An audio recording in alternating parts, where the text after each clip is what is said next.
FSU fam, I'm on my way to work, but on my way, we're gonna do a quick little, my thoughts.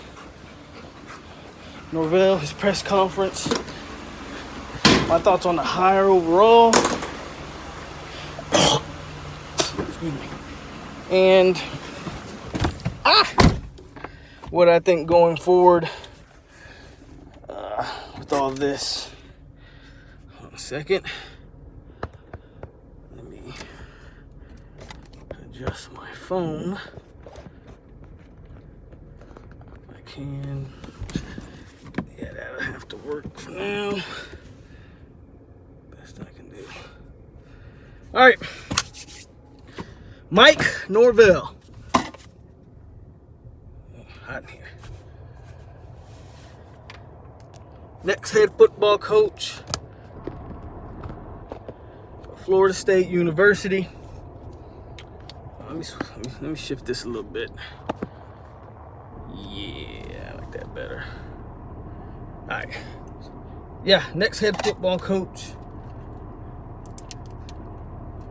at FSU. Mike Norvell had his introductory press conference today. Took some questions, some answers. I ain't gonna beat around the bush no more. Let's get into it. My thoughts. I'm gonna be honest. I don't have any thoughts. I'm gonna support and root for this guy because he's the head coach of my team. I'll be honest with you. He was not the guy I wanted.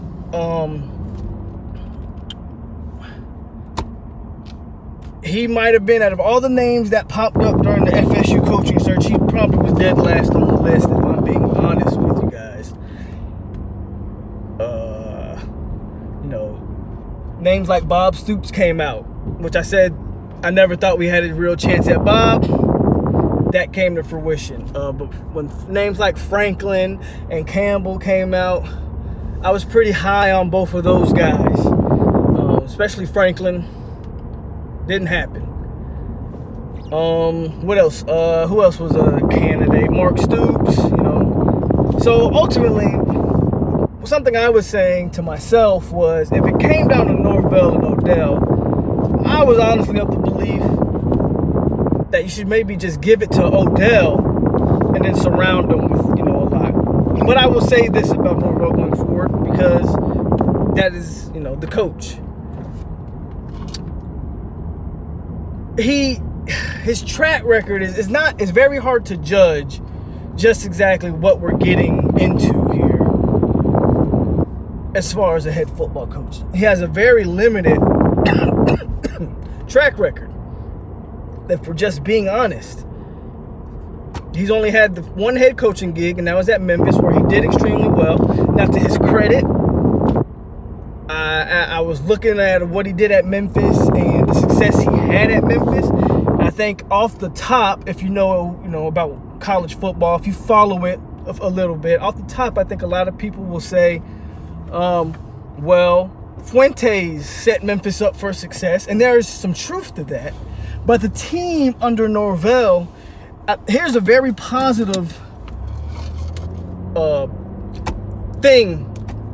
Probably not the best word there, but this is a very positive attribute for Norvell in terms of, if we talk about the positives of signing him.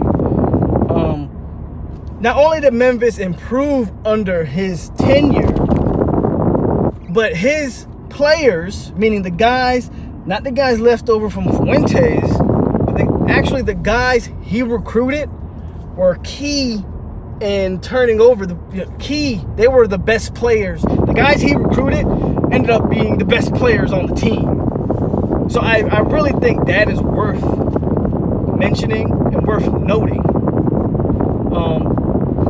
Another positive for Norvell has been his track record of his assistants getting opportunities. Not only opportunities, but I'm talking big time opportunities, man.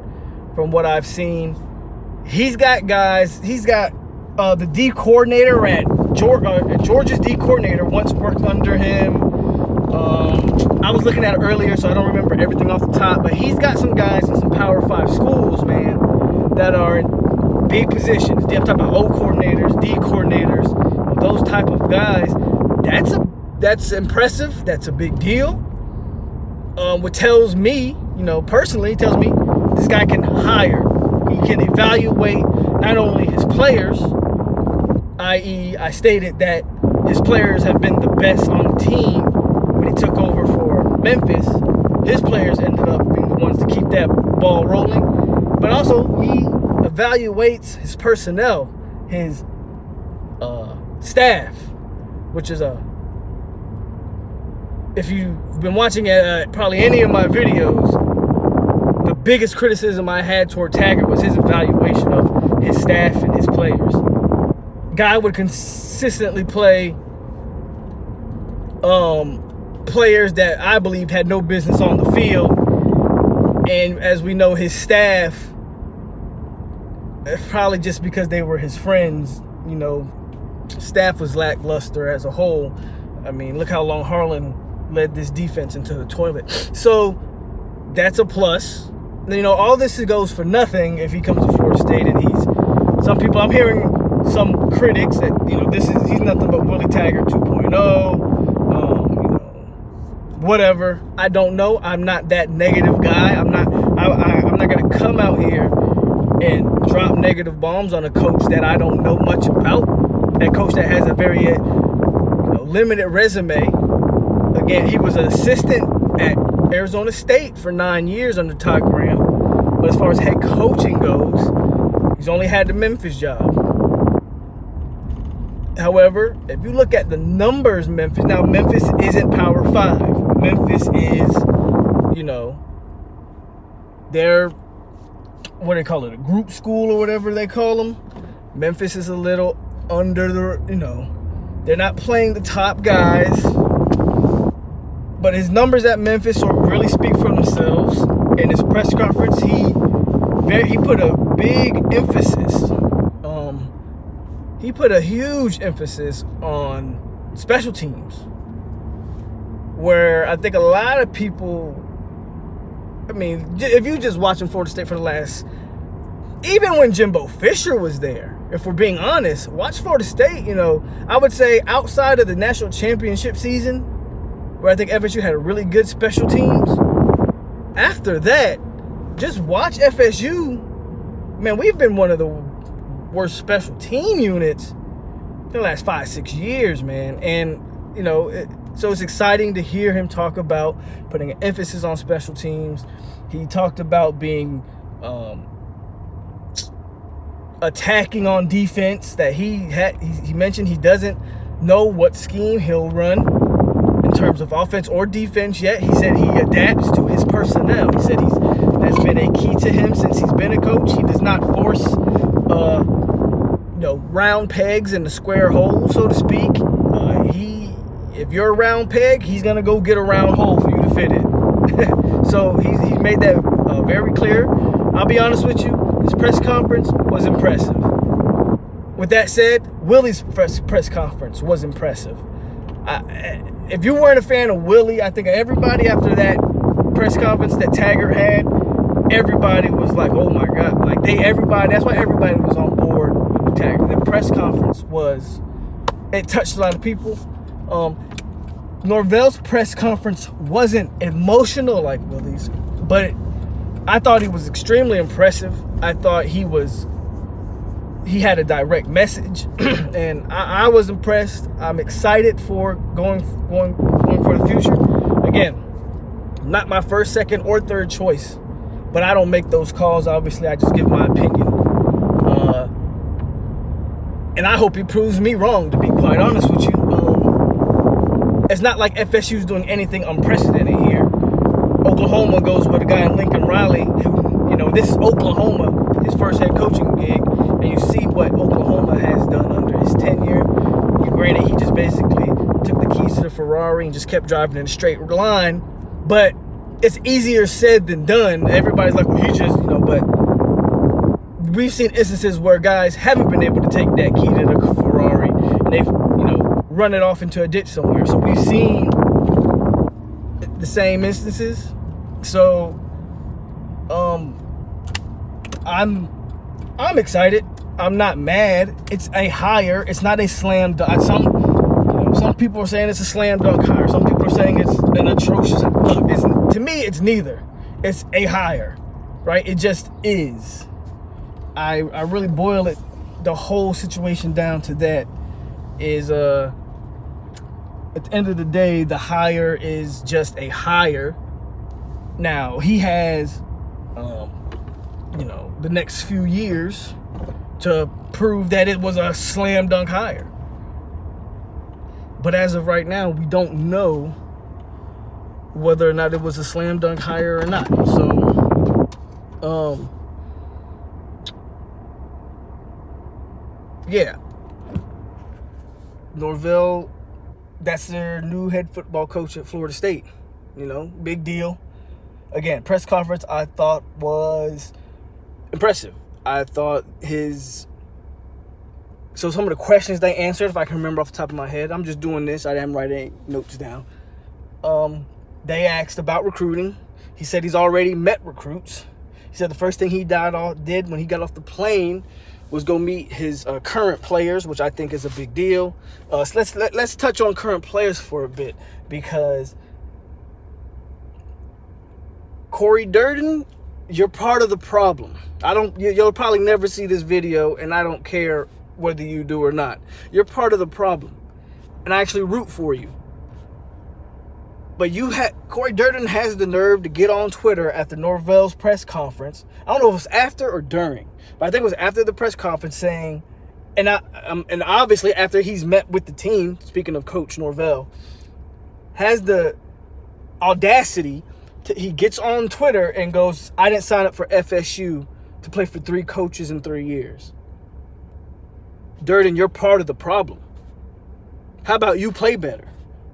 How about we talk about the fact that since Marvin Wilson's been hurt, you've been a non-existent player. So it's pretty obvious to me, as a guy who was actually rooting for you and thought you were pretty talented, that you've been doing nothing but riding Marvin Wilson's coattails. That he's made you look better than what you actually are because he demands so much attention. How about you get your act together, stop getting on social media and crying, and put the work in, learn how to shed blocks, use leverage, and use your hands, and then come on and get on the internet and talk about things you're doing to help better the program. You didn't come to FSU to play for 3 coaches in 3 years. Yet you're one of you're part of the problem. Guys like Corey Durden and Warren Thompson and these players like that, you're part of the problem. I just had to get that out there because that really rubbed me the wrong way when I saw that kid tweet that. How about if you don't have anything positive to say, just shut up? You're eligible for the draft. Leave. You're not ready for the draft? Hit the portal. Go. Like, what's really good? Like, what was the point of that tweet? You're either going to be a part of the solution or part of the problem. I don't get it. You're eligible to leave the school at any time, whether it be via the draft or the transfer portal. You didn't sign up for FSU for 3 years and 3 coaches. Guess what? Go play somewhere else or go to the NFL. You know why you won't go to the NFL? Because your stock's not high. Because again, like I said, after Marv went down, it was pretty apparent that you couldn't carry the load. Pretty apparent that you can't carry the load. You've been non-existent since Marv went down. Because Marv attracts the attention and frees you up to do things. You can't do it on your own. So I really needed to get that out there about Durden.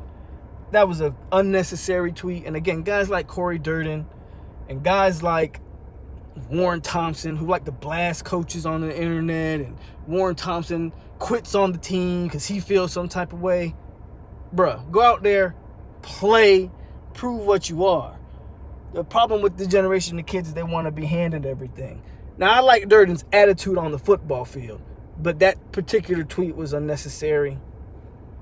Maybe he can come to terms with Norvell and they can figure it out and he stays another year, because we need the depth. But if you don't want to be here, guys like me, I'm not here to hold these kids' hands. I don't want you here. You can go. With that out the way, so some questions that they asked Norvell. I mentioned the recruiting. They didn't really mention anything about the staff, which I was disappointed in. I wanted somebody in that room to ask him about the guys on the current staff and who they want, and who that maybe Norvell maybe wanted to keep or not. If he had to ask me, in my opinion, I think everybody on that staff is gone. Norvell's notorious for wanting to keep his, he's going to want to bring in his own type of guys. I think that maybe 2 guys on the staff might have a job. And I probably because one is Odell, or Norvell did mention Odell in this presser. So I don't think, if I'm not mistaken, President Thrasher said Odell wasn't going anywhere. I saw a rumor that Odell might retire. If he does, he does. Well, if he does, he does. That's on him. We'll see. And I think Dugans would probably stay. I think if you're Norvell, you want to, you want to come to good terms, whatever, of that. Not only the fan base, the community. I think you keep 2 former Florida State players on the staff. 1. 2, Dugans can recruit Miami, being that he's from there. So you got a guy who can recruit Florida, has relationships in the area. I think that's big for his staff. I would expect Dugans and probably Odell to stay. Mario Edwards Jr. has also been talked about staying on as an assistant. In what role, I don't know. But everybody else is gone. Bryles is gone. Clemens is gone. I'm pretty sure all those guys are gone. And, we'll see what happens with the staff. Most of the other questions were really, tongue-in-cheek questions. What do you think about the Florida program? What's your earliest memories of FSU? Stuff like that. I'm ready. I'm ready for the Norvell era. It's time for that, and we'll see what happens going forward. Ready for that. That's really all my thoughts. Again, Norvell wasn't the top choice on my list, but it hasn't been a good week for Florida State. We had 3 decommitments Friday night. The program's all but looked like a dumpster fire since firing Willie Taggart. I mean, it's been kind of embarrassing. It's been embarrassing. It's been depressing. We'll see if Norvell can salvage these guys. Maybe convince some of these guys to come back on board. I was looking at the Memphis recruiting class. No big names on there. A bunch of 3-star guys. But I think you got some guys who could... He's got a ton of O-line guys. Like, I'm talking 6'4", 6'5", 270, 280 guys. Obvious developmental 3-star guys, but they are 3 stars. But hell, right now FSU just needs the bodies. Speaking on the O-line, he's got a couple 3-star running back commits, a couple 3-star receiver commits that you could see him maybe bring over. I think it'd be interesting. Look, the recruiting class is all but a wash, if we're being honest. Right now, if he can salvage it by bringing some over, some highly rated 3-star guys, we got to do what we got to do. Like, next year, our running back room is almost non-existent. I have a feeling Laborn's not going to stick around, and then all of a sudden we don't have a running back on the roster. Like, so there's some things that got to take place. It's an uphill battle. It's something that he mentioned in his presser was the expectations, of course, at Florida State, championships, but we got to take it one day at a time, and this will be a process, and it will be a process. This program isn't in the best shape right now, wasn't left in the best position. Again, the recruiting class, let's hope he can salvage what he can salvage, and we'll go from there. I'm about to head to work, guys. Going on 20 minutes strong, so I think that's pretty good for my thoughts on Norvell. We'll try to keep the content coming. This is around that time of year. I think we're rumored. I can't verify it, but I think we're playing Arizona State in the Sun Bowl. So that's cool. We got our bowl game determined. We're going to go from there. So there'll be content coming on the bowl game and just what to expect from this program going forward under Norvell. I got to do some more research on Norvell. Watch some more Memphis games. Honestly, I don't watch Memphis games. So I'm going to go check some Memphis games out. See how he coaches. See how the team plays. Their discipline. You know, try to break some of that stuff down on the channel, man. But, hey, go Noles. You know, Norvell's the guy. Let's support him. Even if, you know, a lot of you guys wanted this guy or that guy. If you were on the Bob Stoops wagon, you were delusional from the jump. Sorry, I tried to tell you guys the Bob Stoops wasn't going to happen. And if you were on the Dion bandwagon, you were even more delusional than the Bob Stoops guys. But, yo, hit that like button, man. Subscribe. Always comment, you know. Share your thoughts with me. There's nothing I like more than to get into dialogue with people and talk and debate these sports things. You know, as long as you come at me on some respectful stuff. When you come at me, because I've had this happen, when you guys hit my comments up, but you come with you're a dumbass or shit like that, yeah, I'm not even going to read the rest of your comment. I'm just going to delete it and block you, because grown men and women should be able to have dialogue without the name calling. Like, that's real elementary. I'm not 20 years old or 18 years old, you feel me? So I don't get down with the name calling. So yeah, feel free, man. Hit that like button, comment, subscribe, share it. This your boy, the Polk County Nole. And go Noles. Welcome to Coach Norvell. Hope to see great things from you.